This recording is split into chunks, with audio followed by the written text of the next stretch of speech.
foi assim, Ricardo, só para entender essa transição, a transição de sair do Banco Central para ir para o COAF, assim, era um interesse seu, você gostava do tema e tal? Como que foi esse momento de transição? Vamos lá.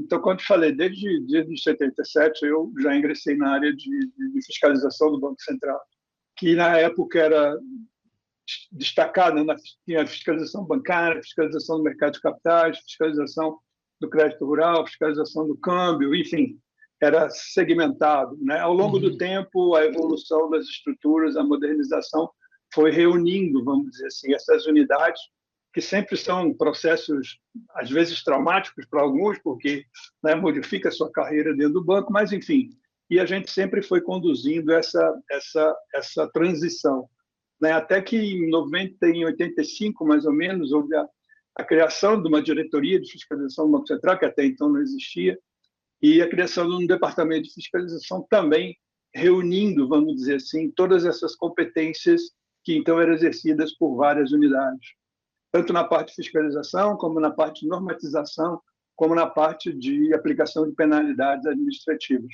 que são os Tá. três eixos, vamos dizer assim, que a supervisão atua no Brasil.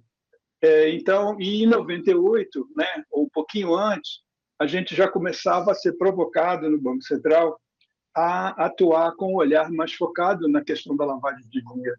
Porque as experiências de então, quem é da época deve se lembrar da CPI do PC Faria, CPI dos Claro. precatórios, enfim, várias investigações conduzidas pelo Congresso Nacional, Câmara e Uhum. Senado, Uhum. onde na demanda, na quebra de sigilo das pessoas envolvidas, o que a gente recebia de informação dos bancos era de uma precariedade enorme, Eu inacreditável às imagino, eu vezes. imagino, eu imagino. Então, ficou a clara percepção de que, né, a ideia do conhecer seu cliente, que era uma coisa que já vinha orientando basicamente o mundo todo no trato dessas questões relacionadas à lavagem de dinheiro, abertura de contas, contas fantasmas, contas de laranja, que dissimulava, ou seja, a gente já tinha a prática da lavagem de dinheiro, a gente só não tinha no Brasil uma legislação que tipificasse como crime essa prática, coisa que aconteceu em 98,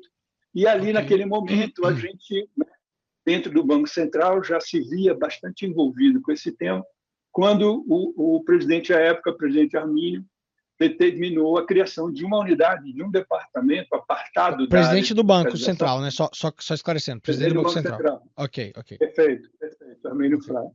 Ele criou, vamos dizer assim, dentro da estrutura da área de fiscalização, uma unidade que se dedicaria exclusivamente ou praticamente voltada à prevenção da lavagem de dinheiro no sistema financeiro nacional, que era um dos principais, vamos dizer assim, protagonistas, vamos dizer assim, da lei, quando traz a situação das pessoas obrigadas, que são as instituições financeiras, Uhum, uhum. corretoras, bancos, distribuidoras, e as outras instituições, empresas também, que, embora não financeiras, são chamadas de pessoas obrigadas, ou seja, existe uma legislação específica de prevenção à lavagem de dinheiro aplicada a essas empresas, que é o caso das galerias de arte, por exemplo, dos contadores, né, dos administradores de consultoria, enfim, uma série Que tem a de setores. obrigação de prestar informações que sejam estranhas, não é isso? Por assim dizer. Isso, as chamadas operações suspeitas, né? Que Isso, alguns chamam isso. de estranhas, porque são estranhas. É, Né? mas no mesmo sentido que sem suspeita. Mas eu interrompi seu Exato. raciocínio? Não, né? Não, é isso. Tá. Então, dentro do Aí, Banco Central, a gente criou esse departamento em 99, que era o DECIF, Departamento de Combate a Ilícitos Cambiais e Financeiros, e isso foi até 2013. Em 2013, eu já estava ali na contagem regressiva para a aposentadoria e recebi o convite do presidente do COAF para integrar a equipe da direção do COAF, que houve uma vacância, né, na Secretaria Executiva, e a gente já tinha um contato histórico, vamos dizer assim. Ele me convidou e eu achava que já era o momento de eu poder, né, migrar, deixar a sucessão tá. encaminhar o assunto dentro do Banco Central e me dedicar mais especificamente Legal, ao COAF. legal. Então, o COAF é um órgão que busca prevenir e fiscalizar essas operações suspeitas. Ele age sempre a priori, ele pune, ele não pune, ele fiscaliza. Como que é a atuação em si do COAF, Ricardo? Perfeito. Vamos lá. O COAF tem duas áreas principais, né? Uma área voltada à inteligência financeira, que é aquela área que recebe todas as comunicações oriundas dos sujeitos obrigados, essas que a gente falou, as comunicações de operações suspeitas que vêm de bancos, que vêm de cooperativas, que vêm de consórcios, que vêm de distribuidores, corretoras, empresas de comercialização de bens de luxo e alto valor, joalherias, contadores, enfim, cidades de arrendamento, todos os setores elencados no artigo 9º, agora novidade, as IPs, as VASPs, que foram recentemente regulamentadas pelo Banco Central, todas elas integram esse sistema de prevenção à lavagem de dinheiro. Então, todas as comunicações que são encaminhadas ao COAF de origem dessas instituições são analisadas pela equipe que integra a diretoria de inteligência financeira e, a partir do trato dessas informações, vários filtros de inteligência artificial, sistemas de ferimento automático, preventivo, enfim, toda uma mecânica de inteligência para depurar dessas informações quais aquelas que sinalizam maior risco, vamos dizer assim, porque o que orienta hoje, né, basicamente todos os integrantes do sistema de prevenção é a abordagem baseada em risco, que é a recomendação número 1 do GAFI, a propósito, que, vamos dizer assim, orienta todas as instituições.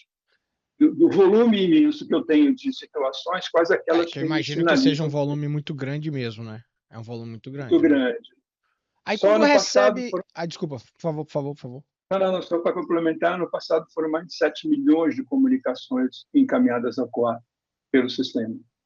Tá, aí o sistema, esse sistema em volta, que você mencionou, os bancos, etc, blá, blá, blá, blá, blá, teve um ato suspeito, ele comunica o COAF. Vou brincar aqui. Ô, COAF, tô te ligando porque o Zezinho de tal fez uma movimentação estranha. Dá uma investigada aí. Aí o COAF vai lá e, dentro do sistema financeiro, faz o estudo dele. Quando o COAF termina esse estudo, me corrija se eu estiver errado depois que eu fazer o raciocínio do processo, tá? Eu imagino que aí vai para quem? Para MPF, para delegacia, para quem que vai? Como que é essa sequência assim? Isso, vamos lá. Então, como eu estava dizendo, todas essas comunicações, né, diariamente são processadas e delas são destacadas algumas que apresentam esse tal de maior risco. Tá? Aí elas entram numa fila para ser analisadas pelos analistas que integram essas equipes, né, que são reduzidíssimos até hoje, sempre foram, né, já foram muito mais críticas essas equipes. Hoje ela deu uma melhorada, vamos dizer assim, mas ainda está muito aquém do necessário, do que a gente pelo menos imagina como necessário, mas enfim. E aí são produzidos os chamados RIFs, os tais relatórios de inteligência financeira, que tem como destinação Ministério Público Federal, Polícia Federal, Ministérios Públicos Estaduais e Polícias Civis, de maneira espontânea, pelo próprio entendimento da diretoria de que aquela informação é importante, ou seja, ela apresenta fortes indícios do crime de lavagem de dinheiro, ou pelo chamado intercâmbio, quando alguma dessas autoridades, por razões próprias, já instauraram inquéritos, né, relacionados a essas pessoas, elas consultam ao COAF perguntando, indagando se existe alguma informação na base de dados do COAF, se já existe, que possa colaborar ou contribuir ou melhorar no processo de investigação dessas autoridades. Entendi. O COAF não investiga, eu não vou atrás de nada, eu sou passivo dessa relação. Ele levanta dados. Ele levanta dados e elementos. Ok. Perfeito. E aí a gente, pelo mesmo mecanismo do relatório de inteligência financeira, compartilhamos essas informações com essas autoridades. Okay? Antes de eu fazer tem uma outra área. Por favor. Deixa eu só complementar. Por favor. E tem uma outra área, que é a área de supervisão. O que é essa área de supervisão? A lei diz que, né, todas as pessoas obrigadas, elencadas no artigo 9º, terão, né, suas normas e instruções baixadas sobre o tema pelos seus reguladores naturais, seus supervisores naturais. Ou seja, os bancos têm como supervisor natural o Banco Central, né? As corretoras e distribuidoras, seu supervisor natural é a CVM, as seguradoras, a SUSEP, e por aí vai, né? As galerias de arte, o IFAM, né, os corretores, os contadores, o CFC e assim sucessivamente. O setor obrigado, que não tem um órgão supervisor original, cai nas competências do COAF. Ou seja, o COAF, tal qual o Banco Central, a CVM, a SUSEP, tem um mercado também que ele regula, que ele fiscaliza e que ele aplica penalidade, a exemplo dos demais órgãos supervisores, mas só sobre esses setores. Perfeito. Tá, Ok? tá claro. Então, tá ele claro. também, a partir das comunicações que ele recebe da área de inteligência ou da sua ação de fiscalização, né, ele desenvolve, ele afere o cumprimento das normas, ele baixa as normas aplicadas a esses setores, ele afere isso pelos seus processos de fiscalização e propõe a aplicação de penalidades quando são apuradas irregularidades. Entendi. E essa aplicação se dá pelo plenário do Conselho, não é o quadro técnico que aplica, é o plenário do Conselho que aplica, tem a competência para aplicar essas penalidades.